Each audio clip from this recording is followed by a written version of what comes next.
I'm sorry everyone, I've got some bad news. No, it wasn't a dream. Nintendo are still charging $80 for select Switch 2 games. In fact, in the weeks since they announced this controversial price point, Nintendo execs have doubled down on the fact that yes, some games will be $80 going forward, but that not every single game, as we suspected, will retail at this price point. That's not too much of a consolation prize though, because what does constitute as being worth $80 by Nintendo standards seems to be quite varied. That's because the price increase, as per the communications currently coming out of different Nintendo branches, is that these games are worth $80. The likes of Mario Kart World are worth $80 because the sheer amount of content and detail that's being packed into those games. Which is, and I won't get on it yet, an argument we've heard before when it comes to raising prices for modern releases. In an interview with IGN, one Nintendo executive defended the $80 price point, saying that, quote, "I would say it's less about the strategy of pricing Mario Kart World. It's more just whenever we look at a given game, we just look at what is the experience and what's the content and what's the value. This is a game that is so big and so vast, and you will find so many little things in it to discover. And there's still some of the secrets remaining that I think as people end up buying and playing the game, they're going to find this to be probably the richest Mario Kart experience they've ever had." So yeah, essentially, according to Nintendo, this Mario Kart is so content-rich and so deep that it demands a higher price point than currently everything else on the market. Now, okay, let's play devil's advocate for a second and say maybe Mario Kart World is going to be the richest gaming experience we've ever had, and that its level of content is going to be a one-off and reflect its higher price point. It's going to establish a new bar for what can be sold for $80. On the one hand, I've seen some people argue online that this will be an exception, that it's priced at that rate to make the discount that you get if you buy the bundle of the Switch 2 with Mario Kart World look that bit more appealing. And hey, maybe it'll only be a handful of first-party games that achieve this level of pricing. Well, unfortunately, that argument has kind of fallen down in the week since all of this kicked off. That's because in the weeks since all of this kicked off, we have learned that it's not just going to be premier first-party blockbusters like Mario Kart World that is demanding this kind of price point. In fact, many of these souped-up Nintendo Switch original games that are getting Nintendo Switch 2 versions are also going to retail at this price point. Those are the games that are getting new versions that are going to retail for $80 include The Legend of Zelda: Tears of the Kingdom, Kirby and the Forgotten Land. And I just need to double check this one because I don't think it makes much sense to me, but yeah, Mario Jamboree as well.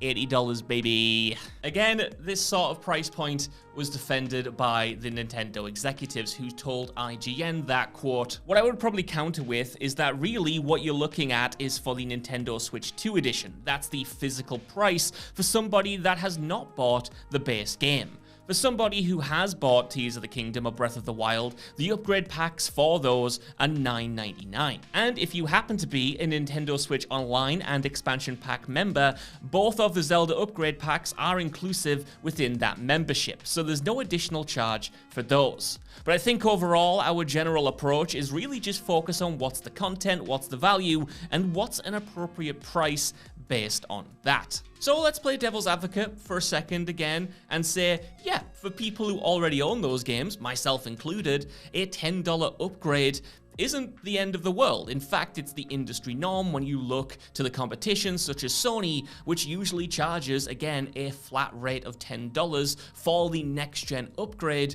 of games that players already have bought. And yes, it is really good that you get some of these upgrades as part of the online subscription. What I don't like about this response, though, is just kind of using those arguments to disregard the fact that, yeah, you are still fundamentally selling these older games in their new souped-up versions for $80. That's the price that it's going to cost people who haven't played those games in the past, who no longer own those games, or maybe just have never played Nintendo before and are coming into the Switch 2 entirely fresh, wanting to catch up on the biggest and greatest games. And to me, this is even madder than the Mario Kart World situation. At least I understood the argument there. I didn't like the argument, but at least I understood it. You can sell that game as the biggest and richest Mario Kart. You can say it's so much bigger than anything you have created before, hence why it costs $10 extra. But I think that argument kind of falls by the wayside when you look at these older games getting ports that are going to charge the same amount. It's not that something like Tears of the Kingdom isn't as content rich. It absolutely is, probably even more so than what's going to be in Mario Kart World. But these are older games. They aren't even exclusives. You can't even leverage that argument and say, well, you can only get this on the Switch 2. This is powered directly by the Switch 2. It was built ground up for the Switch 2. It's the biggest thing we've ever made. They're going to be better versions of the games that you've played, but fundamentally, they're going to be the games that you've played with the previous technology in mind. With these arguments, Nintendo seems to be leaning into the fact that, yeah, the games are expensive, we stand by that, but hey, aren't there so many other ways you get to experience these titles if you buy into the Nintendo ecosystem in other ways? Like I mentioned, the price point of Mario Kart World being $80 makes the bundle deal so incredibly tantalizing to so many players. To be able to get that game effectively for about $30, it makes you feel like you've got this huge bargain, like you've got one over on Nintendo, even though they price it that way to make it as appealing as possible and give you that feeling. I think it's the same here with the older games as well. Make buying into Nintendo Switch Online more appealing. Make people go out and get a copy of Zelda right now so it feels like it stings less when you eventually upgrade, if you do upgrade.